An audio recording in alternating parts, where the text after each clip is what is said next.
against the thing. All of a sudden now we're able to add these layers of royalty. And that's what Starbucks is doing to kind of tie this full circle. Starbucks just said, we don't have a community of coffee loyalists. Yep. We have a community of app users. And yep. So I listened directly from their chief digital officer, and he said, imagine how many amazing networking opportunities would exist if I could just connect coffee drinkers with coffee drinkers.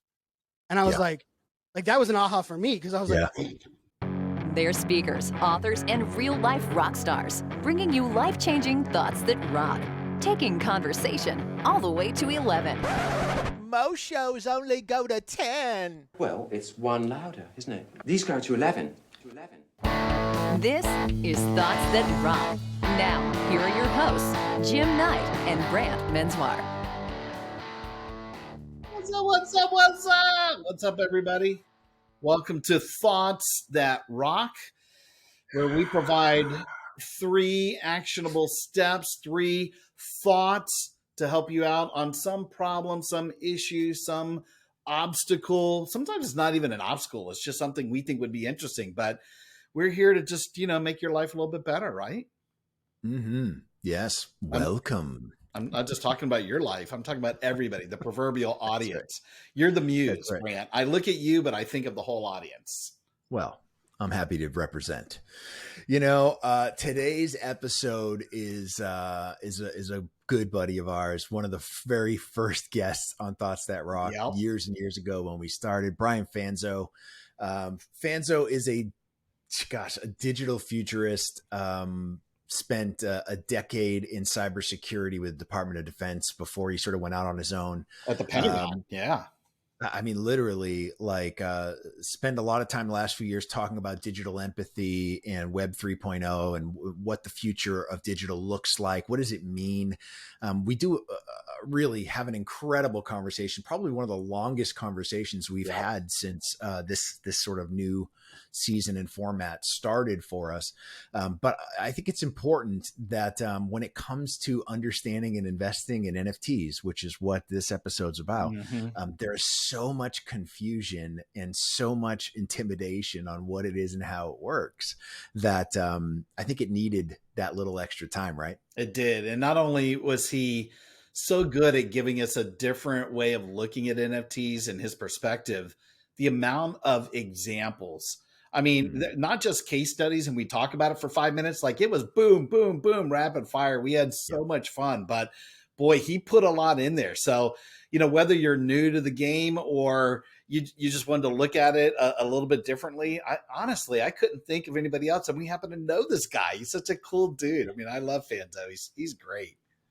He's amazing. And listen, in the you can go, of course, to the show notes for all the information that you're going to see for this episode. We do want to highlight that in the show notes is a link to a very specific 12-part podcast that Brian did specifically for people who want to understand sort of in layman's terms what NFTs are, how they work, and how you can start understanding and investing in your own NFTs. So make sure you check out the show notes for that as well. But until you have an opportunity to do that, you need to listen to this amazing conversation we have with Brian. Check it out. The man, the digital myth, the legend, Brian Fanzo's in the house. Welcome, brother. Great to have you. Thanks for having me back. Excited to chat with you guys as always. And, this is a lot of fun. This to me is, probably my favorite part of any day, any week, being able to catch up with, rock stars like yourselves. Man, I think Brian was one of the very first guests on Thoughts That Rock. Is he number 3? He's number 3. Yeah. And this was, this is pre-COVID, I think. We were 2019. So another lifetime ago. One of the few that's actually made a second appearance. Cave drawings on the wall, and he was helping us back then. I think I might have been in the green room of episode 1 of your recording, and then I was episode 3 as a guest, right? Like I think if I remember it correctly, it was something like that. But eons ago. So excited to be back again for sure. Well, listen, man, I mean, so much has happened since the world got flipped upside down, and sort of watching you in the last couple of years go sort of from the digital empathy world where you sort of had that viewpoint, and all of a sudden there was this opportunity for NFTs to sort of come along and really find its way into our culture. And you dove in with both feet, produced a podcast doing basically an NFT a day for a year. Talk about baptism by fire, man, for doing that. So, I mean, everyone's going to get a chance to read all that sort of stuff in the show notes, but we wanted to just sort of jump right in for people who really still are late to the party. What is your first thought that rocks around understanding and investing into NFTs? So I think my first thought is, the future of trust will be built through transparency.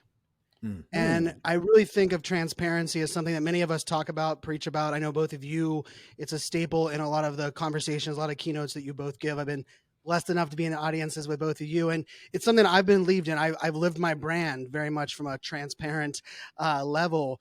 But I don't think the technology has given us transparency into actual business.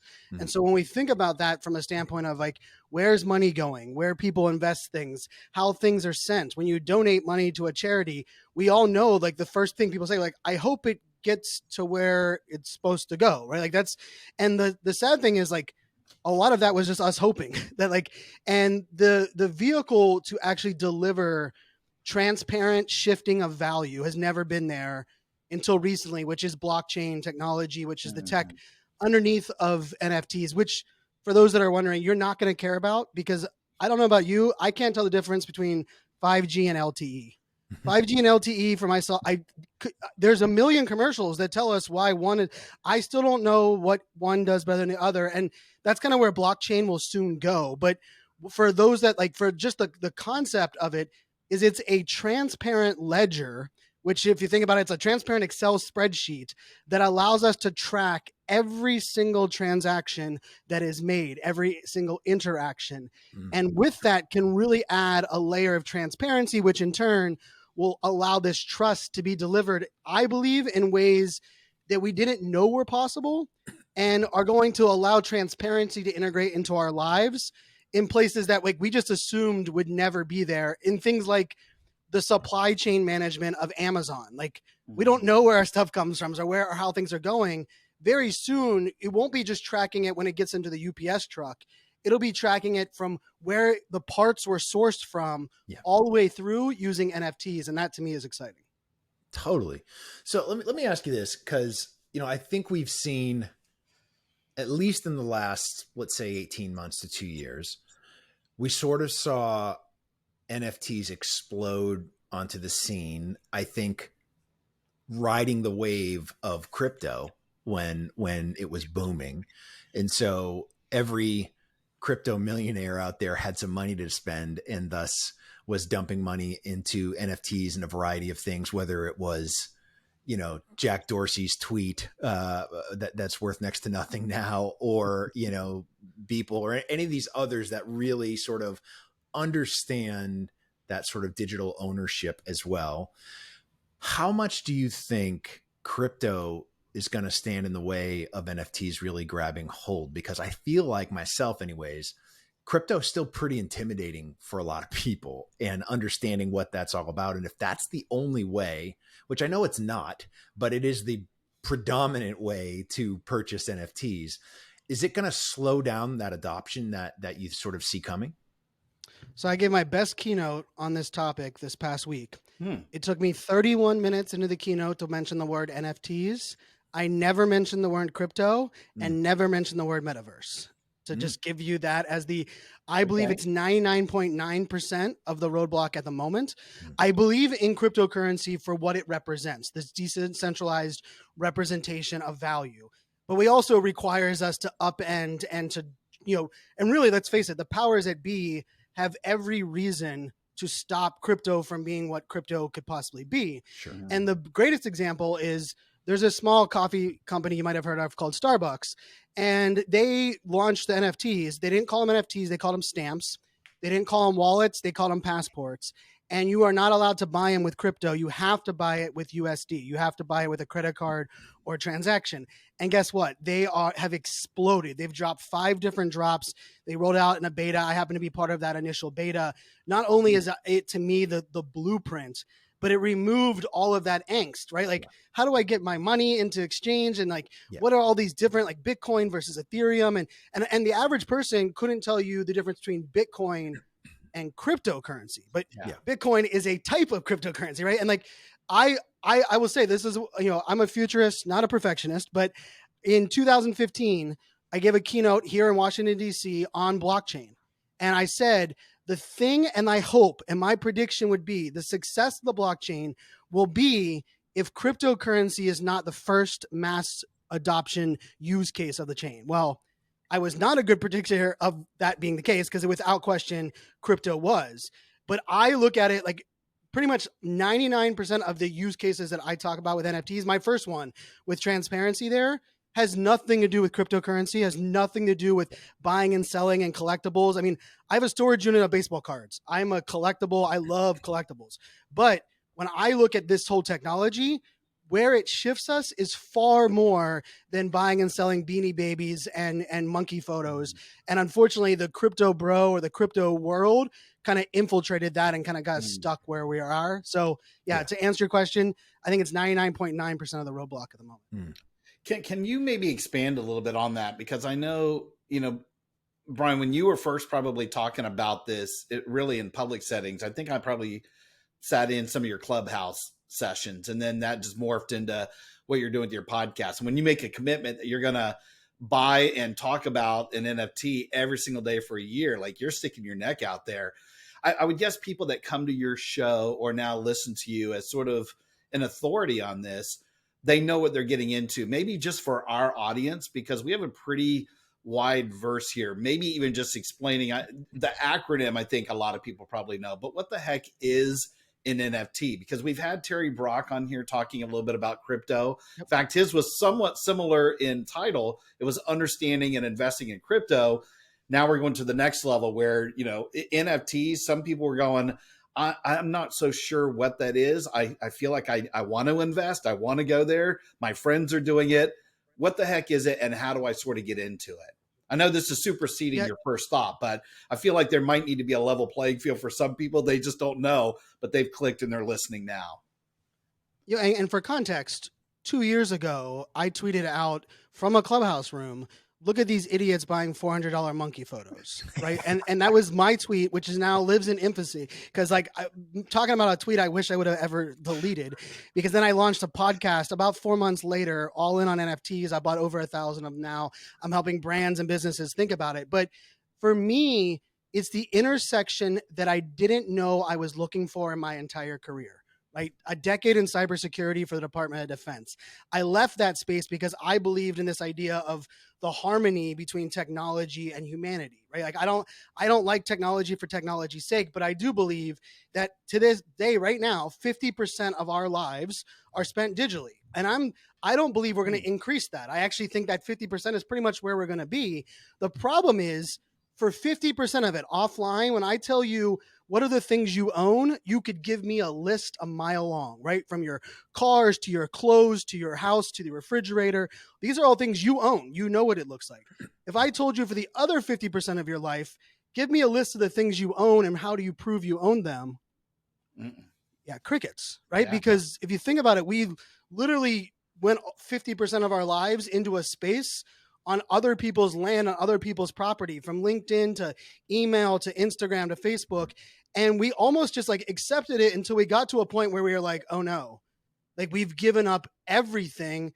How do we pull the plug? How do we rank this back? And there really wasn't an answer to that until this shift towards NFTs. And so I like to think of NFTs, and like Starbucks is a great example. And not because like, I sometimes feel like Starbucks is like using Apple for technology example, because it's like, yeah, we're not all Starbucks, Brian. But here's where I want you to think about it. Starbucks went all in. They have the largest, if not second largest, rewards mobile app in the world. They integrated NFTs into their mobile app. And you might be like, wait a second, Brian, isn't that the same thing they're rewarding? Well, in rewards, we all have rewards. We all travel. Do we own those rewards that we earned and that we accumulated? No, because last time I checked, if the airline that we use goes bankrupt and belly up, how much are our rewards are worth? And do we have them on our person, or do we have to go to log in to their property to check in and say, hey, these things that we earned that are ours, let me have access to them. Oh, and you can keep track of them. That's the world we created. And so what NFTs really represent is ownership, no different than what we own offline, just giving us a layer online. And the biggest problem with that is we've all done it, right? Like, I mean, think about it from everybody that's launched a brand or a logo and someone's like, hey, and actually you guys know a personal story of mine that I had, someone that we all three know that came back at me and like, no, that topic that you're giving a keynote on, I talked about it first. And I was like, oh, no, you didn't. And I pulled up a tweet and he pulled up a blog post and it was just like nonsense. And then I was like, wait, I think he screenshotted something else and changed the date, because there was no way to prove or validate ownership. In the blockchain NFT world, this is one of the keyest component is everything is immutable. Once an NFT is on the blockchain, cannot be deleted, cannot be edited. It shows when it was created by a timestamp, and because it lives in this like decentralized blockchain world, there's no one company. The United States power could go out, the blockchain lives on. I can pretty much promise you Amazon doesn't live on, Facebook doesn't live on, Instagram. And so the fact that we have this now way to validate digital ownership and it doesn't live on any one company's servers, that's what NFTs are. And so I don't want to convince people to buy or sell or trade or marketplaces. I want us to realize 50% of our lives, we've been missing the ability to prove ownership. And the fact that we can do that is going to change every aspect of our lives. Gotcha. All right. That's awesome. Well, that's a good start. And Brain, I want to talk at some point about some of the stuff you thought about doing, because, you even with your Black Sheep book cover, I don't know if you guys have had a conversation about this on the side. I think that's something that you could totally get into just because of some of the creative art itself. I think is just awesome. But I don't want to jump the gun because you might be including some of that stuff. What is your second thought that rocks on this? Is that we are removing the starving from the starving artist. And it is right there where you set me up there beautifully, perfectly, right? Because when we think about artist, let's even go a little bigger, removing the starving from the creator, right? It took me up until 5 years ago, and I think Brent, you and I even had this talk a long time ago. Like I struggled to call myself a creator. And I sure as hell did not call myself an artist up until very, very recently. Yeah. But the problem for me was always like, I'm a storyteller, I'm a talker, I've been speaking, I've created 9 podcasts. Like I love that component. But this idea of creation and then monetizing it is a nightmare. And I have to say, like, I am spoiled. I have a little bit, not a little bit. I have a lot of white privilege. I have a lot of early adoption, first to market privilege, that I've been monetizing my brand as a creator for 9+ years, almost 10 years now. But I will tell you, it has a lot to do with my network, the friends in the right places, being able to align with brands that were like, oh, I hired you to speak, I'll now pay you to create content. Now, a majority of my friends, a majority of my peers are like, Fanzo, must be nice, right? It must be nice that you got all that. And the problem has always been that lack of ownership and that really like centralized entity, because YouTubers, as much as YouTubers love their YouTube, they are, Google all of a sudden changed what the ad spend is or what the AdSense is for them. They have no rights. They have nothing, right? Which is why I had a great interview with Casey Neistat, who, invented the term vlog, the king of the vlog. He said if he could go back and redo anything, it would be he would sell merch when he was launching his YouTube channel. And people are like, that's like the weirdest, this guy made multiple, $40 million or something on YouTube. And his answer was, I made that on the back of YouTube. Yeah. Merch would be on the back of me. Yeah. And that idea goes into NFTs, especially for the artist, because there's twofold here, right? I already said, if you put an art NFT online, it proves ownership, right? Which is a big one right now. And this can go into everything. Designer handbags will no longer be able to be ripped off in the next year. I interviewed somebody on my podcast just recently. The tech is there. Every designer handbag will come with an NFT digital twin. When someone goes to sell their NFT, their digital handbag, their Gucci, their Coach might be the first one that embraces it. I don't know that for a fact, but I've heard rumors that when you buy that, you're going to say, here's my digital proof of ownership. I'm going to sell it to you and transfer you the NFT associated. Yep. Now, all of this, like, secondary market, people ripping them off the back of Vans, I think it actually decreases like the price on some of these luxury goods when we're actually able to validate ownership. And then the second part of that is, we know for artists, being artists is the thing they want to do more so than anything else is to be an artist. Leave me alone. I don't want to market. I don't want to sell. I just want to be an artist. And the problem that leads to is often undervaluing, underselling, or sometimes just being able to sell in their local market or local area their talent. But we've all heard stories, right? Someone bought something for $100. They put it in their house for $1,000. Some rich person came by and said, that's worth $100,000. It's worth $20 million. Not only does the artist get 0% of that, but the artist doesn't even know who bought it, what it was validated for. And there was no way to actually even trace that, right? Yeah. And in this world, it completely changes because, like, I just had a piece of I recently became what I would consider myself an artist. I've been selling AI art that I've been creating, and it's a mind-blowing world. If you would have told, I would have bet my entire life savings last time I was on this podcast that I would never consider myself an artist, but I've now sold upwards of $20,000 worth of art, which is just mind-blowing for me to even say that out loud. But I will tell you, one person just resold a piece. They bought a piece from me for $189. It was a piece that I created. It's part of my ADHD collection. And they just resold it for $1,200. I got instantly, the minute it was sold, $120 directly into my wallet. I didn't know who bought it. I didn't know who sold it. I didn't interact with them. They didn't do anything on their side, but it's built in to the contract that if this is transacted, send this person, my wallet, 10% of the royalties baked in there. That idea of changes everything for every artist because now they can spend more time doing that. And we're able to add royalties and actually proof of ownership and, all these things that, like, let's face it, art has needed to be in there because we all need more love, more life, more art in our worlds. And unfortunately, who the hell figured out how to monetize that was such a small percentage. And so that's where this excites me the most. And it's one of those things that, and Brent, I think the work that you've been doing, the art that you've been doing, the story with your art, and then the art itself, to me is like everything that this space represents, because for years from now, like Theo's and the memory and that connection to that art can live on, and it can be lived on in a way that can be validated, which I just think is so cool. Me too, bud. I agree 100%. I think you're starting to see the last year and a half of the music business right now, looking at how are artists going to use NFTs to even potentially share royalties on the songwriter side, which has never been possible before NFTs. I believe that the NFT sort of existence is going to disrupt things like Kickstarter and Pledge Music, because it's a completely different idea. I can remember, 10 years ago trying to do either Kickstarter or Indiegogo or Pledge Music or pick your flavor.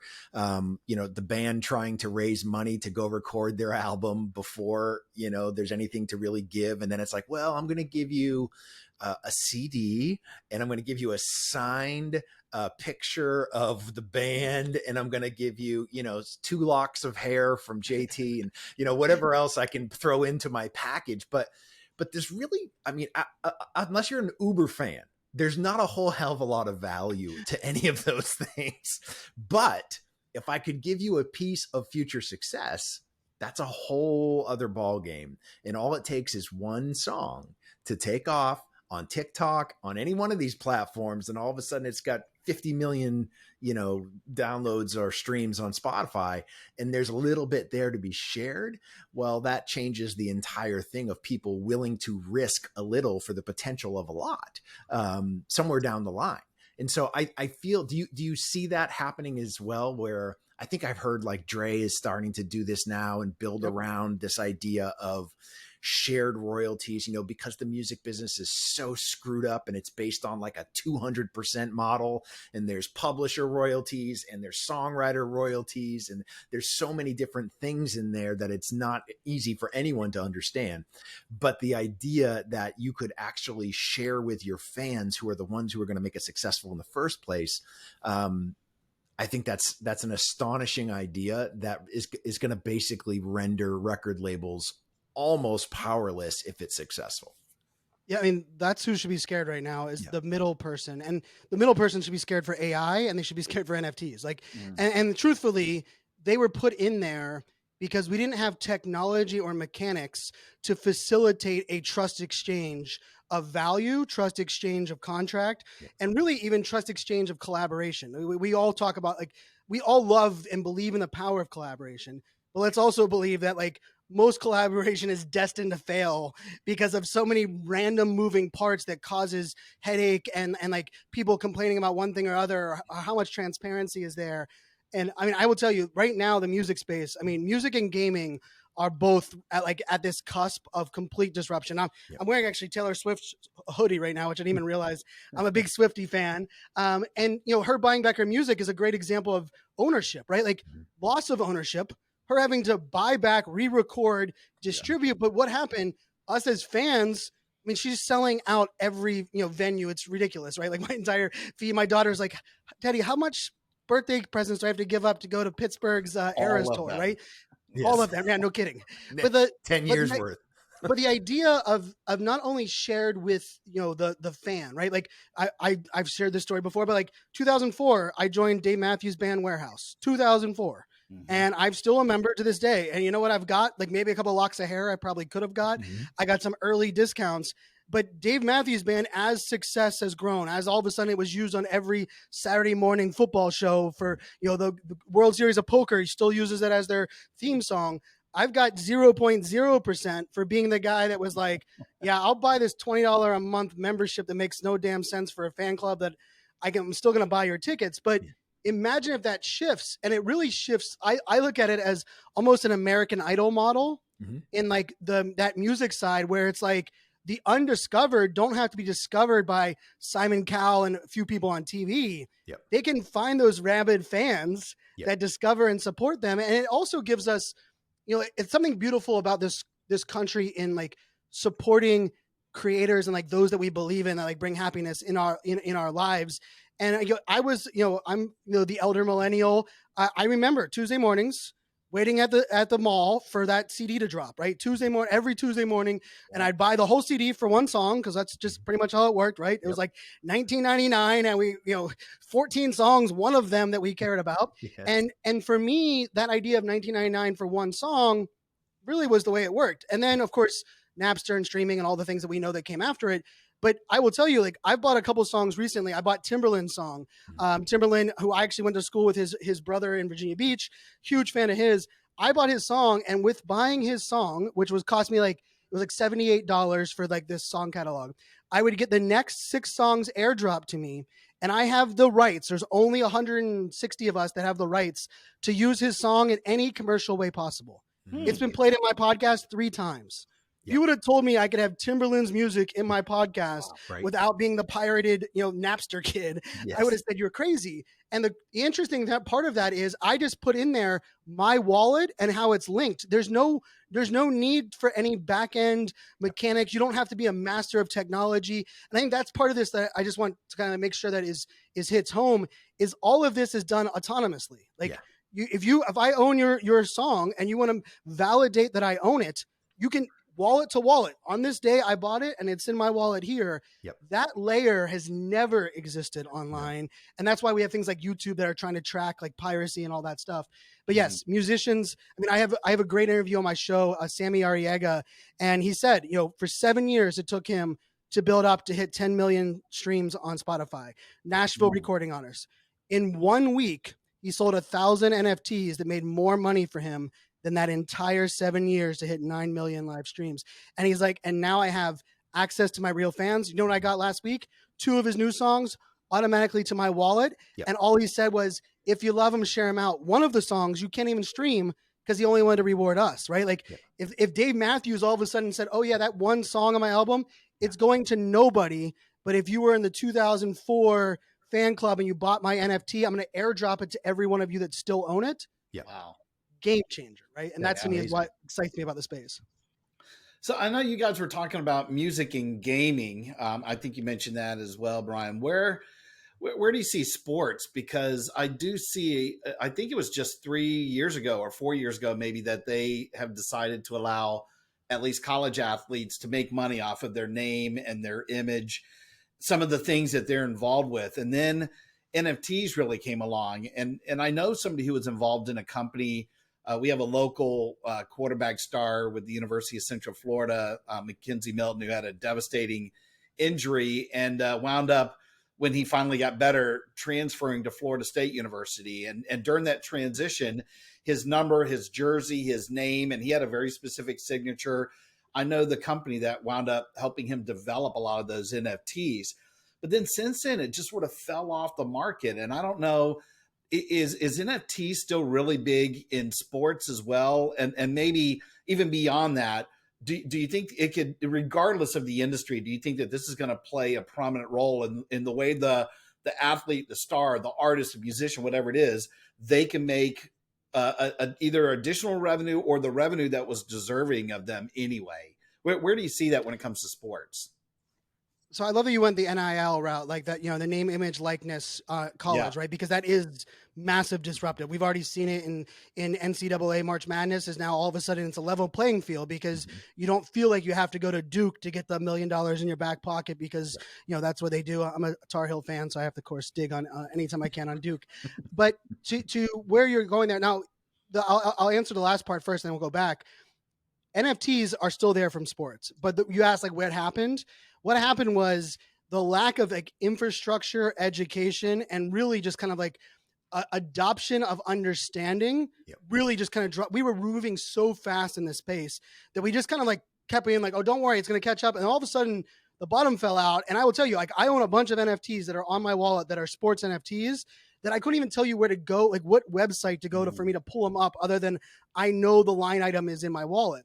And part of that's because everyone's kind of trying everything, right? It's part of that early adoption culture. But what it did prove, in my opinion, is that it's going to really impact the Olympian and like the college athlete, right? Like the pro sports, they have so many unions and people protecting back pockets and deals. And I mean, it's a nightmare. But I will tell you, I had, Brian McFadden and ex-Pittsburgh Steeler and two others came to me and said, hey, Fanzo, I'm working with two schools, Florida State and Maryland, and they were focused on like softball and baseball, and said, we have some athletes that have a fan base. Like if they do like a signing in their local area, everyone comes out and people want to support and want to be a part of it. And they want to own something as they go. And like, imagine if that was possible for, and I don't even say like the Michael Jordan, right? Like, let's go like a layer down that was like undiscovered, right? Like, I mean, I think Daniel Robinson, right, was one that didn't get recruited out of college, but everyone in his high school knew that he was legit. And what if he was able to sell 100 NFTs that were better than a rookie card because you were able to say, I knew this guy was legit at 100. And he said, don't worry, every golf outing I go to, you're the 100 I take care of, right? Like that exists in the sports piece. But I will tell you the sports thing that's really going to be disruptive. And the news happened this week that we're recording. Ticketmaster just dropped that they are fully integrating an NFT marketplace. Now, Ticketmaster is in my opinion, they caused all of this themselves, right? They are the monopoly conglomerate that has messed up all of this. Now, the flip side of this goes, Spotify just recently integrated, NFTs within their player, right? So if I love an art, like I'm a big OAR fan, right? And I saw that they're coming in concert in July, but if I own their NFT, there's actually a new playlist that would unlock inside of Spotify for only those of us that own their NFT. Like that's a pretty neat component. Ticketmaster, and this is where I think like stadiums, think about it this way, and this is where I get excited about NFTs way more than monkey photos and selling them. Imagine if you were selling sponsorship to a venue, or you're a musician and you're like, hey, I don't want to have to pay this fee to get this location. What if you could say, hey, we're going to airdrop everyone that buys a ticket, we're going to airdrop to them also a discount code for our sponsor. And then we're going to be able to track how many people show up to different places, because this is part of it is so overlooked, is why do discount codes and things not really work anymore? Because we all are part of the problem. Like if I'm buying something of value, I Google discount code Best Buy, right? Like, because, and there's some Reddit forum is going to have like that discount code. Yeah. But imagine in the NFT realm that it's no longer that way, where I drop it in your wallet and it's a one-to-one relationship. Now, if you choose, I give you this discount to transfer to sell it, you can, but you now have a finite amount of discount, a finite amount of access, and a traceable way of saying who is influential, right? So let's say you have 5 sponsors and say, whichever sponsor drives the most ticket sales, your sponsorship for the next year is free. How does that change that like sponsor sports dynamic? Because now all of a sudden you can prove this, right? Because everyone that comes in our store, you're going to get an NFT that's going to give you a free ticket to the sporting event. This weekend, I went to my daughter's, we went to the Washington Spirit, the soccer team up here. Amazing. I'm a huge fan of women's soccer. But I will tell you, they had their largest fan sellout of the event, 11,000, but the men's one sells out at 28,000. Right. And I will tell you personally, I've been to DC United and Washington Spirit. Washington Spirit game is better on the field, hands down. I'm not saying that because I'm a girl dad. I'm saying that because the sport actually is better in person for them. But the funny thing about it was like the same sponsors are on the stadium. But imagine if you incentivize those sponsors in ways that were traceable. It doesn't require any more work for the stadium. And we could actually prove, who's influential, what you're getting. And rather than just sponsoring it, we've seen that, giveaways at events, right? If Kobe hits his third 3-pointer, you get free Chick-fil-A and everybody starts chanting Chick-fil-A, right? But then like, how do you even trace that? And then how many people that got Chick-fil-A because they attended that bought tickets again? Yeah. Data that's a nightmare. But in this world, NFT world, data that is seamless to track, to integrate, to follow. And to me, that's where it's exciting for sporting events. Like, imagine if for every season ticket holder, if you went into the venue, like I have season tickets for the Steelers, but a majority of people that have season tickets for the Steelers sell a couple of their games a year. Yeah. But if the Steelers wanted to reward their most loyal fans, I'm going to do a location-based NFT for only those that are in the stadium on stadium Wi-Fi on game day. You download this NFT. If you get all 8 of them, your playoff tickets are free. Yeah. Now, how do we get people out from behind the TV? How do we get people to experience the thing? All of a sudden now we're able to add these layers of royalty. And that's what Starbucks is doing to kind of tie this full circle. Starbucks just said, we don't have a community of coffee loyalists. We have a community of app users. And so I listened directly from their chief digital officer, and he said, imagine how many amazing networking opportunities would exist if I could just connect coffee drinkers with coffee drinkers. And I was like that was an aha for me, because I was like, wow, think about that. Think about that from and even in this world where many of us, there's a lot of people that aren't drinking anymore. There's a lot of people that have changed to other things for stimulant. Like the idea that oh wait, I don't have to go to a bar. I don't have to go to we kind of remove that that element. But even in something like Starbucks, 30 million app users, there's no community to connect coffee drinker with coffee drinker. Yeah. But I will tell you, I own 5 NFTs of coffee. I know more about Starbucks coffee than I ever should. But I also have now connected. And when I'm going to Seattle in 3 weeks, I'm going to be going right to the roastery, and we're all meeting up. And guess what? They don't even have to do anything. With our NFT, we get access. We scan the badge at the door and we walk right in. That kind of disruption is going to happen in all of these kind of physical events as well. I love that no matter where Fanzo goes, this is the stuff he's thinking about and looking at. He's at an event going, why not? Why not? Why not? Actually, Brant, as a side discussion, I mean, we've talked about this before. We should absolutely have some NFTs for Bookie Call, our marketing app that we have for books. Yeah. I mean, and again, this might be, I don't want to take away from your third thought here, which we'll talk about in just a second, but Brant, have you done any NFTs yet with either some of the artwork that you've been doing, or even the book cover, the Black Sheep book cover that Theo actually designed? I don't know if you've done that yet. Have you? Not on the book cover.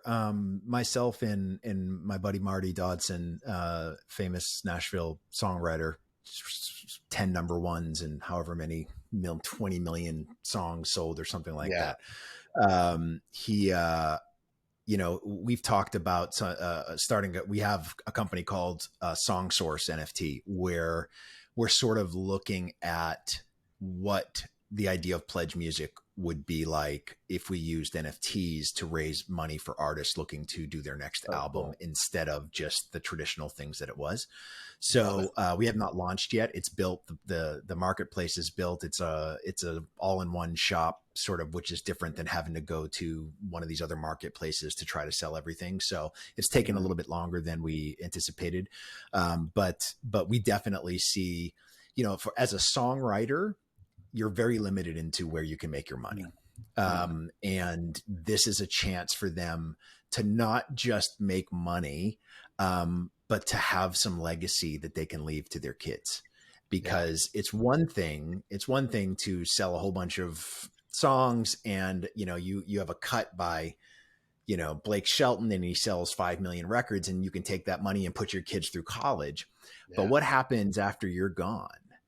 That, that money may or may not be there anymore. But if there were NFTs in place, it could be 20 years after you're gone and your kids' are still making money off of that. And that is something that has never existed prior to this. And we see, you've heard me talk about this idea of second life, right? That we really live two lives, and the first life ends when we leave the earth, but the second life is the last time somebody ever says your name. And so, what are you doing to make sure your second life outlives your first? Well, NFTs is exactly the answer to that. And so, it is something that is incredibly powerful on a legacy basis, to be able to leave something that generations can benefit from. That is something that is the difference between being rich and being wealthy, I think. Right. And I think that that's part of what we are looking at building, if that makes sense. What Brian, about that artwork though that you did, the Odin artwork? Like, I love that. I mean, can you do something with that? Oh, 100%. Yes. I will tell you, and Brian and I've had this conversation. It's intimidating as shit to try to understand even how to create the NFT in a proper way. And, I go back to, my youngest son, Brady. If I would have bought Sheeb when he told me to buy Sheeb, when I could only go to a Chinese Uniswap, not exactly sure where I'm getting this from. I will tell you that when he bought it, he bought $13 worth of Sheeb and ended up at one point having almost $80,000 worth of it in his wallet, off of a $13 investment. I, was just a few months late by the time I figured out how to do what I should have just asked him to do for me. And, I bought maybe $700 worth, and at its peak, it was worth maybe 18,000 or something like that, which is still a phenomenal return. But man, if I would have bought what I bought when he told me to, I would have had millions of dollars when it was at its peak. But the idea of understanding what wallets to use and what, are you using Uniswap or using Pancake Swap, or what exchange, and how much, what's the gas fees? And it's like, it is so freaking mind-numbingly complicated that it dissuades me from wanting to pursue it. The only way that I see myself launching the art side of it is with somebody like Brian that can literally dummy me through it, because it's until there's and I know there are ways that are coming that take away a lot of the complications for that, and maybe they already exist, but part of I think the lack of adoption is because it is enormously intimidating, even when you know enough to know sort of what to do. It's not like I don't know anything about it. I know actually quite a bit, but I still don't know what the hell to do with it, with that information. Brian, I would assume that's pretty common. Well, let's also admit the art world as a whole has been intimidating on purpose, right? Like, how do you get something showcased in a, that's right. Like, they make this like they made that on purpose, right? There's like a real clear cutout, like how hard is it to get to be in Sotheby's auction? Like it's like takes an act of God. You have to be married to someone's brother or sister. And the beauty of it is like, and definitely we'll happily, we should talk about this afterwards as well. But like, what happened was all these marketplaces for NFTs popped up. And they followed the Sotheby's old school way of like the top 1%, we got you, come in exclusive, buy and sell here. Well, thankfully in the last 9 months, that recognizing this like ridiculous barrier that we increase, we made things more difficult. Like they came to me, and because before I had actually the art that's over my shoulder is all my art that I had sold my own NFTs on before I had ever sold any of those, before I actually had made any of those. They came to me and said, Brian, you're so in this space. We are going to allow you to curate on one of these, is called Nifty Gateway, a private site that is like kind of like the Sotheby's version of that's for online. And you can select any artist that you believe in, and you can help put their NFTs on their marketplace. They get all the royalties, they get all the fees, but you're the curator. And I was like, what? And that was the idea was like, they realized we're decentralized, we don't want the man controlling. And all of a sudden it was like, wait, there's like 2 men in all these 4 different marketplaces controlling. And so we kind of removed that. Yeah. And I will tell you now, I mean, so you mentioned I bought an NFT every day for a year. Yeah. I did a podcast every day for a year. Neither one of them would I recommend anyone ever doing ever. Like it was, and untruthfully, if I had believed that I was capable of doing it, I would have never done it. Yep. Let's just be very clear on that. Like when I came up with the idea on November 6th, we launched on 11/11/21. Like 5 days. If I had waited a week, I would have talked myself out of it. Yep. Then all of a sudden I was like, wait a second. Like I'm really into it. I ended up making it 365 days, but I didn't really learn my lesson because on December 12th, I was like, if I believe in this AI art thing and I want to be good, I need to do that. So today is day 111 in a row of me putting an AI art NFT out there on the internet. And this is coming from a guy that never thought they'd be consistent with my ADHD and such. But the reason I bring that up is when I started this 111 days ago, pain in my everything to figure out what marketplace, what blockchain, how can I make it? Like I wasn't even posting it on Facebook or LinkedIn because no offense, I didn't want to deal with any of my friends that are on there. They're like, Fanzo, I love that. Like, how do I buy it? And I'm like, put my head through the desk. And this is someone I'm all in on this space, right? But since then, 111 days, I now am extremely confident on the site that I am selling because the beautiful thing is they remove the need for a wallet. You can buy with a credit card and it can live on the website. Now, if you're like, Brian, I want to own it because you just told me about ownership, it'll step you through creating the wallet and move it into the wallet. And so you can own it. So we're getting like, they're calling it Web 2.5, but really we're finally putting like baby steps in. And baby steps is the wrong way to say it because it makes it sound as people don't know what they're doing. We're finally recognizing that the barrier for the entry point of this technology is too great. But I will tell you, this is a prediction for you. By the end of this year, Amazon will have the largest NFT marketplace. By the end of next year, every person that owns an iPhone will have a wallet installed right next to their Apple Wallet on their phone. And all of this changes because Amazon is, they're leaking things every day right now, which is probably like the most exciting component of all this because like we found out they hired their first Web3 NFT person 5 years ago. Whoa. So 5 years ago, Bezos and Amazon was like, this is the book company that was not, that sold books, right? Like that turned into Amazon. 5 years ago, they had hired someone and said, okay, what does ownership mean online?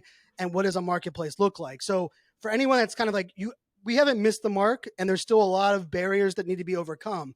But even the 111 days, like I minted one this morning, it took me many hours to create the art, but from art to on the blockchain to for sale, 6 minutes.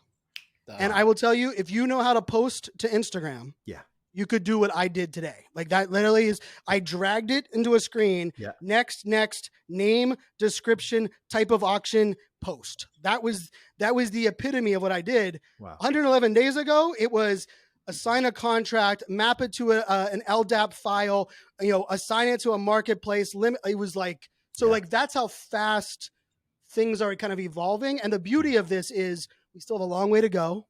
And even if a year from now, someone's listening to this episode and like, did I miss it? You didn't miss it because the use cases are still here. The pieces are coming, but I will tell you like Brand, for like the art side, the legacy component, like you said that, I haven't doubled down on that on my podcast yet. And you've inspired me to do that because that is something really, and we could tie it to authors. Sure. Right. Like authors in your book, like when does a business book lose its value? Let's face it, pretty soon after it's published in the sense of like, we know how this world, but imagine if you were able to have, and this is where we're moving. Like websites today is like what we project. Yep. Website and like our digital footprint in the future is to go there and say, what is your legacy? Yep. And I could be like, wow, this book was published on this date with this author. It sold this many copies, that was rewritten in the Chinese. And I could see that all visualized. And you don't have to tell me, I don't have to trust you, because, you know, we all know every speaker that we've ever met has shared the stage with Michelle Obama. Most of them, if not 99% of them have not. Yes. We can actually prove it. And that's actually a funny thing from speakers, because I believe we're going to get that from events. Every event we speak on, we're going to get an NFT that is, and it's going to be a soul-bound NFT, which is another version of, you can't sell it. So like our driver's license will be soul-bound NFTs. They'll be attached to our individual soul, as in my wallet. So when I get the next driver's license, shouldn't, like, how ridiculous is it? Like, if we have to prove that we are a citizen, we need a piece of paper that's stored in a piece of paper library in our U.S. government office somewhere random, that like, and like people aren't able to get into the country because they don't have the right paperwork. Yeah. That is stored in this like archaic, you know, library. But shouldn't we own that? Like, if it's ours, shouldn't I just be able to pull up and say, here's my driver's license? And I should be able to say, I'm going into a club, share my driver's license information for 24 hours with this club. Don't share it with them forever, right? This is where, like, I think we probably haven't tapped on this, is like data control there is no such thing as data control today. Yeah. None. Right. We all, every app that we've ever used for free, we decided to pay with our data. And I loved it. Whenever Amazon would remind me on Facebook that I had something in my store, I'd be like, oh, thank you, Amazon. You're amazing. Like, you know, it was like I didn't care that I was getting retargeted and all these things, but there comes a point where it's like, wait a second, shouldn't I, if my data is so valuable, have some sort of say, and like I use the example of going to a stadium. If you go to a stadium, you're like, I don't want a single soul to know that I bought this ticket, and I don't want a sponsor to know. Guess what you do in your wallet? Don't show anyone. They scan you in, and that data is anonymous and is never tied to you, to individual. And now we as individuals say, I don't want anyone to trace me. Or I say, you know what? I'm going to get discounts on merch and on food, and I don't care if the sponsor, sign me up. And like that layer of control, zero exists right now, right? We can't, there is no levers that we can play. The Amazon, it's where Amazon's going, right? Amazon, the reason they're playing in this is, think about all that data control and how it shifts that entire narrative, where like, I don't want everyone to see my reviews of certain content that I bought or certain things that I bought, but certain people I don't mind, but I want it to be anonymous. I don't want it to be attached to my name, image, or likeness. That is so out of control, but we're moving to a place where we are able to take back control, but it's going to take a while for us to own it. But yeah, your driver's license, passport, your home ownership, right? Your deeds to your house, all of that will live in NFT form. It won't even be probably called an NFT. It'll probably called your digital receipt or digital proof of ownership. It'll have some other name on it, but it's exciting because we will then actually own the aspects of our digital life that today we haven't even thought about. I knew this was going to happen. I knew our 30-minute podcast would be an hour because Fanzo's too smart. He's got too much. There's too much awesomeness in this episode. This is going to be fantastic. And we're not even done yet. I know you've got your third thought there. You got to bring us home, man. What is your third thought that rocks? You've given us so many already. So I love jamming out with you guys, and like that's, you laughed earlier in the show. You know, you mentioned pre-show. You're like, do you have any time? I'm like, dude, I'm hanging out with you guys. I'm blocking off all kinds of time because I know that's how it works. But the third thought that rocks is the idea of shared ownership, right? And this idea of shared ownership creates loyalty. And shared ownership for almost all intents and purposes has never existed online, right? It's been very transactional in our digital world. We buy something, we get access to something. You buy something, you get access to something. Shared ownership, it shifts the entire conversation because people are like, oh, millennials aren't loyal, right? That was like the thing I gave talks for years on millennials, right? And it was like, wait a second. No, millennials just realized there was choices. There was other generations that were like sheltered and didn't know what was outside of their bubble and didn't realize they could Google and didn't realize they had all this information, right? Like a lot of that like lack of loyalty was twofold, right? Like what do I get for being loyal, right? We see this with sports teams all the time. Yep. They want the player to be loyal, take less money. The minute they have a bad season, cut. That's right. You're like, no wonder these like loyalty doesn't exist. But in a shared loyalty, environment, I believe that's where community thrives. I believe that's where the mantra of my podcast is we is greater than me. And I've said that for a long time, right? Like to me, that is such an element of like, how do we, like the quote that we all say on stage is like rising tide lifts all boats, right? That idea, honestly, it's why almost every Facebook group we've been a part of fails. It's why every digital online community fails at scale, because shared ownership has not been able to exist in the sense of in twofold, right? Where I feel like the more successful and the more something grows, we all benefit. And when I no longer feel something is valuable, I can sell that, or I can exchange that value for what I put in. Because I don't know about you guys, there's plenty of times where I'm like, I think it's going to probably be great for me for a year, but I gotta invest all of that. And after a year, I'm going to leave and get nothing for my year putting it. Like, yes, I got things along the way. And so I really look at this idea of shared ownership changing everything. I know you brought up the songwriting side. Like, imagine how much more music collaborations happen when they don't have to like fight over a manager and who gets this royalty. You literally sign up and say, hey, we're going to sell this as an NFT. And we're going to put in the contract. 50% goes to your wallet. 50% goes to your wallet. Any questions? Nope. Music is out the door. Like, imagine how that changes all of those dynamics. And to the point that we've been kind of understating, this is in perpetuity, right? This is not deletable. There's no way to kind of like remove this from the chain. And the other side of it is security, right? I mentioned decade in cybersecurity. I worked cybersecurity. The problem with cybersecurity has never been the tech, ever. It's the people. We as humans are the number one vulnerability. I worked at the Pentagon, and everybody was always like, Brian, is it the Chinese or the Russians? I was like, nope, it's the Americans. So it's all those that are in there, because we either put our passwords so simple, or we share our password in an email, or we take a selfie and our password's on a sticky note. Like, we are that like vulnerability. And interestingly enough, when you're able to put contracts out, and I did this with ChatGPT the other day, I actually put in the ChatGPT into the AI, I want to write a contract for this. Please give me the code for it. I took the code, sent it to my developer that I work with. He said there was one line on one thing that he would change, but it would never have aired out. And it was actually a secure piece of code that I could have activated and for my NFTs using ChatGPT to create it and implementing onto NFTs. And the beautiful thing is, once I put it out there, like my art that is up there, I can tell you which, you can go look. Brian sold 11 pieces on 11 weeks, and they sold out in this many minutes, because you can see on the blockchain. You don't have to take my word for it. You don't have to believe in that side, but you also can recognize like, track record of work, right? And like even track records of experiences. And so like shared ownership to me is, my family's owned Steelers season tickets since 1969.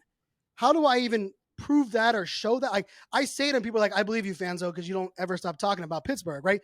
But like, from the outside, like, shouldn't my family, like the legacy that we have with that team, that, just to be clear, was bought in 1960 for $4,800.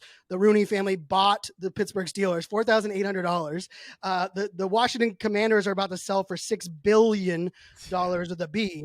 And yet my dad was one of the very first families that bought 4 tickets and like kind of like grandfathered in. No legacy, no proof of ownership, no proof of attendance. We've had a Fanzo at every Super Bowl the Steelers have been in. Can I prove it? No. Do I know it's true? It is. But like my dad went to the first 5. My brothers and I have gone to the rest. But like even that kind of like proof of experience, proof of ownership, proof of attendance, right? And then the last thing I'll throw on that was shared ownership, and it ties back to I know both of our shared audiences, all 3 of our shared audience, the author game, right? This idea of like, like connecting, like, how many books do we have from all of our friends that are our speakers that we all are a part of? We, gladly share out and promote and talk about, and I would definitely, Black Sheep, this isn't pumping the bags, but it's the book that I mentioned the most, hands down, without even hesitation. Brent, that is, thank you for that book for so many reasons in so many ways. It is so powerful. And the interesting thing on that is, like, for me, I want to gift that experience, right? But like gifting that is like such a weirdly world of like, do I Amazon transfer someone? And like, I want to know, like, you gift this and you have to give 2 more out. Like the idea of like, how do we share books or access to content? And I firmly believe every speaker, every coach, every entrepreneur wants to reward their most loyal people. And yet the problem has been like, we do it when we're launching a book. We do it when we're like, have something, but imagine if that loyalty could just exist and you could tap in right now, Brant. You could be like, you know what? Everybody that I sent that care package to, and for the launch of the book, Yep. I want to give them access to my friend's book, and I want to put it in their wallet today. You could do that immediately, or you could say, hey, in every one of these wallets, tell them I'm donating to this cause because it's aligned with what I meant, and they know I already hooked them up and I took care of them and gave them. That shows up in my wallet, and I get to go click donate in a heartbeat. So like, if you rethink like the place I'll leave this from like an action, right? For every person that's listening, this can be overwhelming. NFTs. Think about it this way. What are the things that you would give your most loyal people if you knew they were the only ones that could get it? And even if they couldn't use it in that moment, they could gift it, sell it, share it, but they would own something. What would you give them along the way?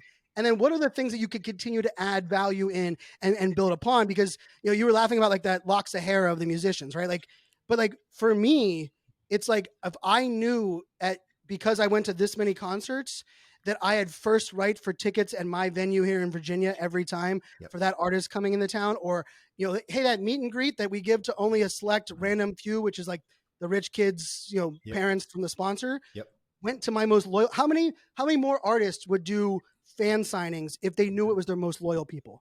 How many more people would get a book out knowing, hey, these people that have been ride or die with me, I can take care of them.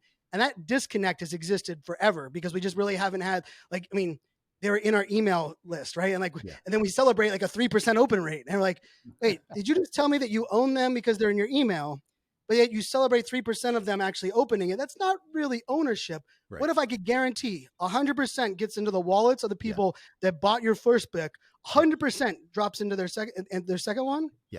Now we're changing the entire marketing sales game. And it goes to that idea. You don't need to boil the ocean. 1,000 true fans. You reward, celebrate them. They're loyal to you. You're loyal to them. And that's where this all goes forward. So yeah, that's number 3. And it wasn't quick or short as you asked. But, listen, I think of somebody like the Green Bay Packers, right?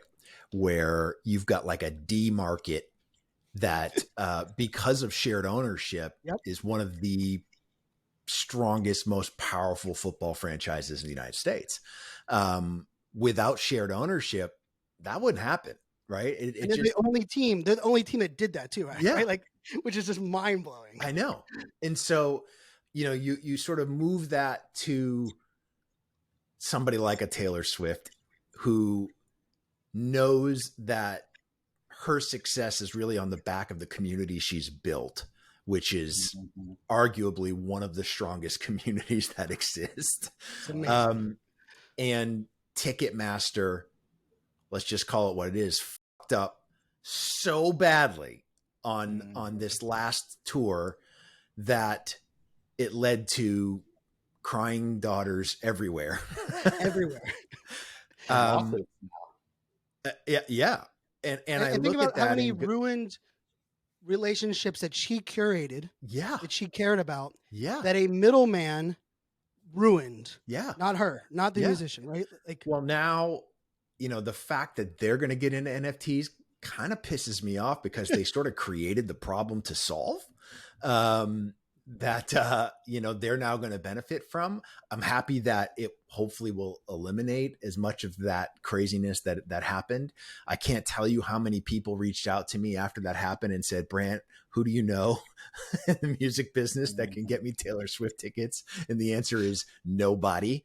Zero. Because that's like, let me call Obama tomorrow. It doesn't happen that way. And when there is demand at the level that she has, it's a nightmare scenario, but it's one that truly, truly, truly could be fixed with the NFT environment, as opposed to people who belong to this club or that club, or if they join this VIP, they get early access to call an hour earlier or to do this.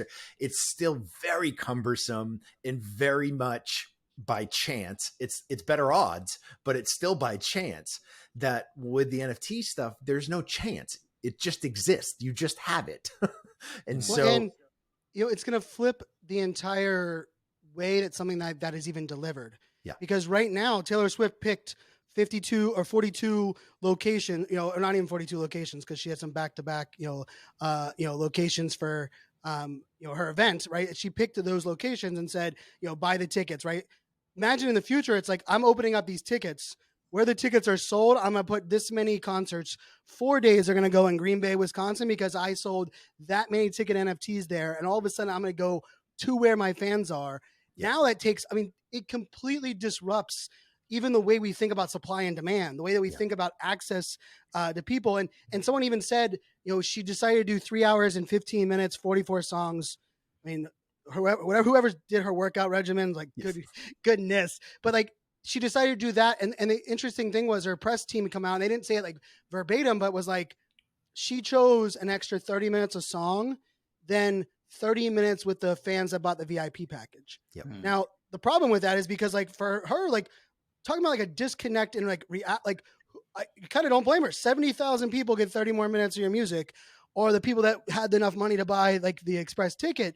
But imagine if she was actually able to like gate that and reward that and like change this, like, and it does, I think, for anyone that's like questioning like the technology humanity side, right? Like I said, the reason that I felt like this is the intersection for me that I didn't know existed was because I don't want more tech for more tech reasons. Mental health is such a big piece of for me. Yep. The removing biases and stigma around ADHD and a lot of stuff that like matters so much to me. Yep. And part of it is like, how can we create these like these swim lanes and these marketplaces and this ability for us to create some of this great experiences? Because how many other musicians that aren't Taylor Swift that have a loyal amount of fans that could sell 1,000 of them and say, oh my goodness, I didn't know that down in Miami this weekend that many of my fans were down there. Yeah. I'm gonna do a pop-up event, drop it into my Miami wallet holders, and now I have this many people that are able to come there. Like, it changes that entire IRL physical experience with digital ownership, which I just wish more people explained in the NFT game, because all we hear about in the media and news is, the tweet that's worth nothing. Justin Bieber spent $4 million for something he can't sell for 40 grand. That's right. But no one talks about the idea that like Shaquille O'Neal launched a campaign for donations to put book bags in schools in Florida. Yep. Before he did it, he went to every school district in Florida, signed them a wallet. And when I bought my NFT, I got to watch my ether go from my wallet to contract to school district. And Shaquille O'Neal said, believe me now. And like, that's a story no one hears. I own 15 of his NFTs. I was a big Shaq fan, but like, how cool is that from a donation perspective? Yeah. Right? Like, how many, like, Cannonball, I know you guys like that, like think about that from the standpoint of how many people aren't sure of different things. You're like, oh wait, I can see that my money goes. Yep. You also can see who donated, so you can reward me with, you can put in pictures of the updates with the kids and the things that we're doing, directly access to me. Yep. This like the relationships, and it goes to that third point, right? Like shared ownership changes our entire digital use case, but we just have to get there. And, we spend about 15 years going the other direction of like, how far can we distance ourselves from everyone on digital? And now we just have to figure out how to bring this all back, full circle. Well, that's amazing, bud. Listen, anybody that knows you knows that there is more you're 10 pounds of information in a 5-pound bag. And we love that about you, and just so generous with your time and expertise. What's the best way for people to stay in touch? Is it the podcast? Is it the site? What's the best way for them to stay in touch? Well, I feel like I finally gave a little bit into the masses, and I finally like quote unquote niched down, and I launched a podcast, NFT 365. And then everybody came to me and was like, Fanzo, your podcast isn't really NFTs because you talk this side, right? Like Web3, humanity. We talk ADHD. Like the episode that comes out tomorrow is about mental health and burnout online. So NFT 365 is the podcast. It's available everywhere and anywhere. But I'm still the same. iSocial Fans with a Z.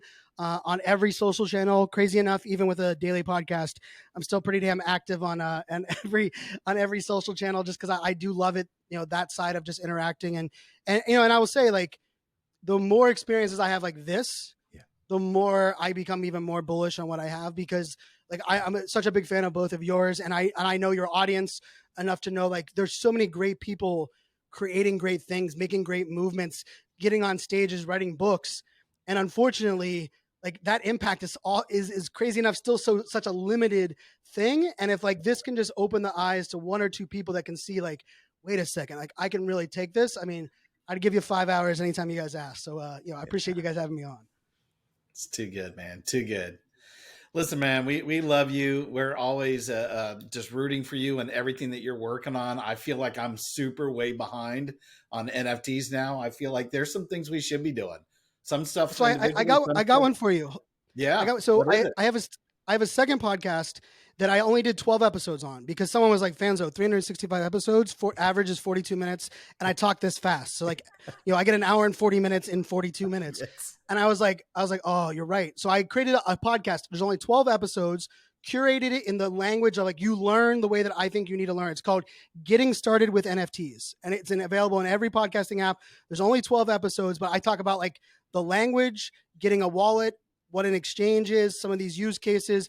I talk about creating your own. So yeah, Getting Started with NFTs, Jim. And I did it purposely from that standpoint of like, when you finish it, you're gonna be like, well, at least I understand now the level set of all this craziness nonsense where it's going. But to the point of it is, I will also say we need more people that have problems and use cases that I can help solve them. Cause like playing with the crypto bros that are on crypto Twitter right now and solving monkey photos and Discord channels does not entertain me at all. It's burning me out. So Jim, you come up with one of your great brain ideas. Sign me up for helping bring that to fruition here in NFTs. You're the best, man. Well, we'll definitely do that. And we're going to have all of this information, by the way, including that podcast. I think people would be interested. We'll have that in the show notes. And at some point, I got to see your collection of monkey photos. I mean, you've mentioned it 3-4 times. I'm sure there's got to be a good one in there, man. There's a couple good ones. There's a couple good ones. And listen, we'll have you back on again because I mean, I think Brant's right. I mean, right now it might be this specific stuff, but you're great at retaining information and putting it out there for people to really grasp. And we learn something every time we hang out with you, man. We just love you so much, and it's an honor to have you on for the second time. Appreciate you having me. Hey, rock stars, thanks so much for tuning in. Yeah, and listen, we know how busy you are, and grabbing those little nuggets of wisdom that can amp up your life are super hard to come by. So we hope this episode helped you enough for you to maybe subscribe and consider leaving us a rating and a review so that we can continue to grow the show. Thus That Rock is a proud member of the Evergreen Podcast Network and also supports Cannonball Kids Cancer and their fight for finding and funding treatment options for kids who have run out of options. They're amazing. Their work is incredible. To learn more, please go to cannonballkidscancer.org. Finally, if you're interested in having Brant or Jim or both of us speak at your event, whether as a virtual webinar or an in-person conference keynote or mastermind, contact us directly at thoughtsatrock.com. Until next time, rock on!